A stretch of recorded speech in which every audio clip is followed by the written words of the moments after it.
স্ত্রীর কোন স্থানে স্বামী হাত দিয়ে ঘুমালে বরকত এবং রহমত নাজিল হয়? আসসালামু আলাইকুম ওয়া রাহমাতুল্লাহি ওয়া বারাকাতুহু। সম্মানিত দর্শক মণ্ডলী, আজকে আপনাদেরকে গুরুত্বপূর্ণ একটা আমলের কথা বলবো। আমাদের সকলের এই আমলটা জানা দরকার।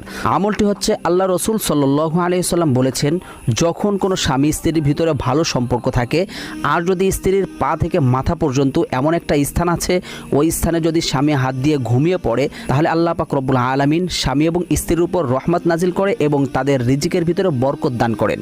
সুবহানাল্লাহ। আল্লাহ রসুল সাল্লাল্লাহু আলাইহি ওয়াসাল্লাম বলেছেন, যখন কোনো স্বামী স্ত্রী ঘুমানোর জন্য বিছনায় শুয়ে পড়বে, তখন স্বামী যেন তার ডান হাত দ্বারা স্ত্রীর কপালে হাত রেখে আস্তে আস্তে মলিন করে স্ত্রীকে যদি ঘুম পাড়িয়ে দেয় এবং যদি কপালে হাত রেখে যদি স্বামীও ঘুমিয়ে পড়ে, সারা রাত্র আল্লাহ পাক রব্বুল আলামিন তাদের উপর রহমত নাজিল করবে এবং রিজিকের ভিতরে বরকত দিয়ে দিবেন। সুবহানাল্লাহ। যারা স্বামী স্ত্রী আছেন, এই আমলটা করতে পারেন। ভিডিওটি ভালো লাগলে লাইক এবং শেয়ার